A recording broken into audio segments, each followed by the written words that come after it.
Hi, everyone. Welcome to our May episode of our KML Foundation Table Talk vlog and podcast. I'm Paul Stamiska. I have to tell you that our KML Foundation has had an increasingly positive influence on both KML student assistance and college scholarships for our KML seniors. And I look back at the past and I'm just really excited about all the things that the foundation has done. But I have to tell you, I'm also very enthusiastic about the future. In a minute, I'll tell you why.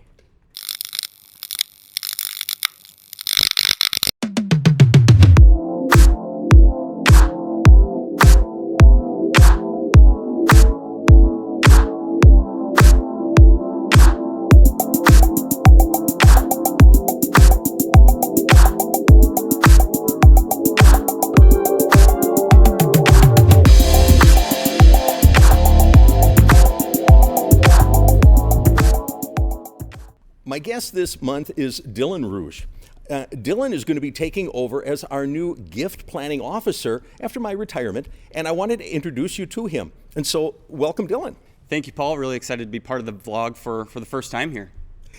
First of all, Dylan, you have a history of KML. Tell us a little bit about that. I do. Definitely a long history, and really goes back to my parents. They were part of one of the first few classes at KML. So you could say that being a Charger is literally in my blood. And they're really part of a generation that was in the infancy stages of Kettle Moraine Lutheran High School. Whereas someone like me, my generation, we've known KML our entire life. So I remember going to camps as a kid, playing junior Chargers. I remember going to games at the old gym and the excitement around the new gym. I remember the first home football game. So really have that experience growing up, even from the early stages of my life. And then as I look at my experience as a high school student here at KML, it was a great experience. Really prepared me well for college and ultimately my career, and really close with the KML community and some of my high school friends still. And it's really crazy to look back on the first 50 years of Kettle Moraine Lutheran High School and all the individuals and families that make this place special. So really excited to be back here at KML to work on the next 50 years and really provide that experience for the students that educates, encourages, and equips KML students for life and for eternity.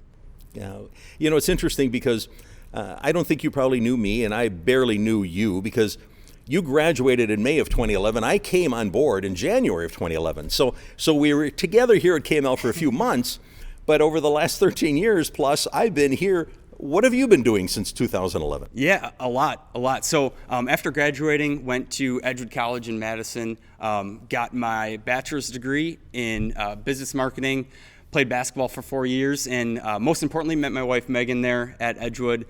From there, pursued a career in the sports industry. So went to Ohio State for grad school, worked for the Packers for the 2016 season, and then 5 years after that, worked at the University of Wisconsin in the athletic department. So was on track to pursue being a college athletic director. But then my wife and I had our first child and wanted to raise our family by family, be closer to grandma and grandpa and all that. So we moved back to the Milwaukee area, and after 2.5 years in the corporate world, had a good experience in the corporate world, but just knew there was something more and wanted to do more of what matters and make an impact. And I heard a phrase on the podcast that I was listening to, and it's, God, use me for your purpose and call me to my purpose. And really that stuck with me. And I said that little prayer on my 45-minute commute to work every day. And sure enough, a few months later, heard about your retirement, saw the position that was being posted. And I'm just like, wow, that might be God's funny way of saying, hey, Dylan, I want to use you for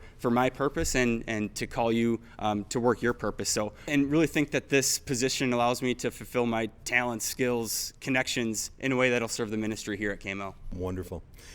So you're in this role now, you're just starting. What do you see for the future of your role and the KML Foundation?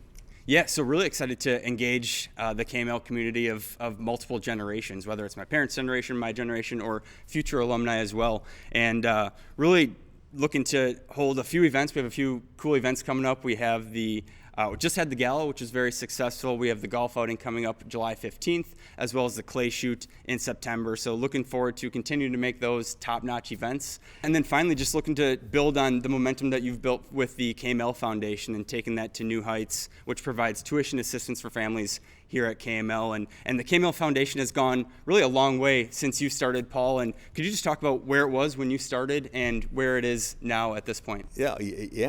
It's interesting because a couple of months ago we announced that we had hit $3 million in assets for the foundation, which was really a long time goal, and it was very exciting to reach. We just learned that we're beyond 3.4 million now. God is just blessing us. But I have to tell you that when I started, we had about 3 million less than we have now. Not quite, but the growth has been amazing. And to be able to look back, when I think of where the foundation was at the beginning, few people knew about the foundation. And so when I came on board, one of the things I really wanted to do was raise awareness of the foundation. People didn't know it existed, let alone what we did. And so I would say that was one of the first things that we had to do was just let people know this was an entity that they could support and the impact that it made. And it's been exciting to see where that's gone over the last 13 plus years. Yeah, so Paul, as you look back on your 13 years here at KML, what are some of your fondest memories that you've had? There's so many that would be hard to pick out just a couple of specific memories, but I can tell you when I had worked in previous ministry, it was always as the educator, the program director. In other words, I always said I used the money the development team brought in. So when I got here, I was the one raising the money, and people get pretty nervous about the idea. How do you ask for money? That's pretty difficult. And I thought, boy, am I able to do this? And the reality is it's not about asking for money; it's about the relationships, and those are the memories that I have when I see these people and I hear their stories, the love they have for this school. It's just inspiring.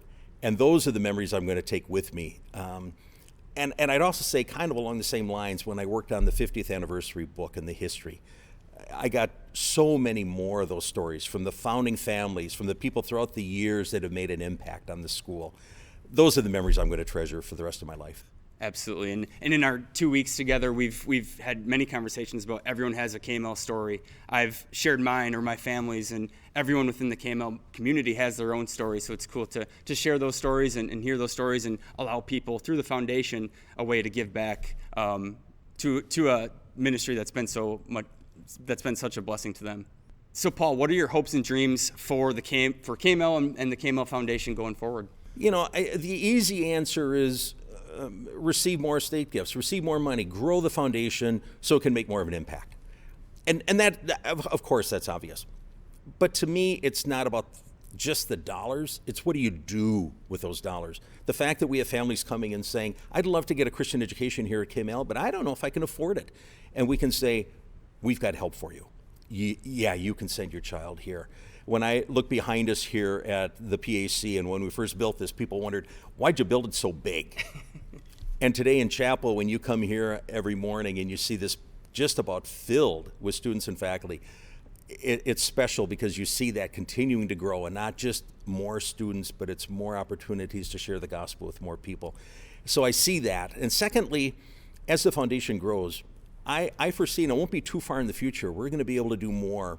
And understand this right, more than just offer student assistance and college scholarships. I think there are more things we'll be able to do with supporting programs and projects that are going to really make the opportunity exciting for new things that we can do and the foundation can support. So I see that future, and I don't think it's that far in the future. That's awesome. And that's a credit to all the work that you and so many others have put in with KML and with the KML Foundation, that I think the sky's the limit for what we can do here at KML. Paul, everyone's asking, what are your plans in retirement? Well, I'm going to stick around. I won't be a stranger around here. It's too special. Still be involved in some things, but a lot of things at home, some projects around the house. Maybe do a little bit more reading. I want to get back into playing some piano. I used to do that. But traveling, see my kids and grandkids a little bit, a variety of things. But it's just going to be enjoyable moving on to the next stage of life and seeing where God takes it. Absolutely. I'm glad to know that you're going to be local. I'm going to have you on speed dial for all my estate planning questions and can turn to you for some advice. But Paul, I just want to acknowledge you. It's been great working with you for the last 2 weeks. I've really learned a lot from you, and it's really been a great relationship. And just want to acknowledge all the work that you've done for KML and for the foundation. I have big shoes to fill, but know that I had a great trainer, and we'll look to take the KML Foundation to the next level, and appreciate everything that you've done for KML and for the foundation. Well, thank you, Dylan. Thank you very much. exciting for me to see where you're going to take it next, because I think that it's time, and you're the right person to do it. So I'm eager to see where it goes. Awesome. Paul, any final thoughts at all before I can let you go with your final tagline once again? First of all, what a blessing and honor, very humbling to be able to serve in this kind of ministry, and I think you'll experience that as well. The people you work with, the generosity of our donors, the love that we have, this family culture that we've created at KML, and to be a part of that is just awesome. I'll miss it.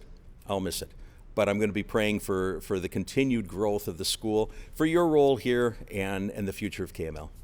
Awesome. Yeah, and really excited to be back in the halls and within the four walls here at KML, and looking forward to engaging alumni and people who love KML just like Paul and I do, and so many others, and really looking forward to helping folks with their estate planning and just seeing how they can use their gifts and their money towards the KML Foundation or KML and the Let's Grow Together campaign. So really excited about the future. And Paul, I've been so busy these last few weeks that I haven't put together my own tagline. So if you don't mind, one last time, if you could just give us your final tagline and send us out here.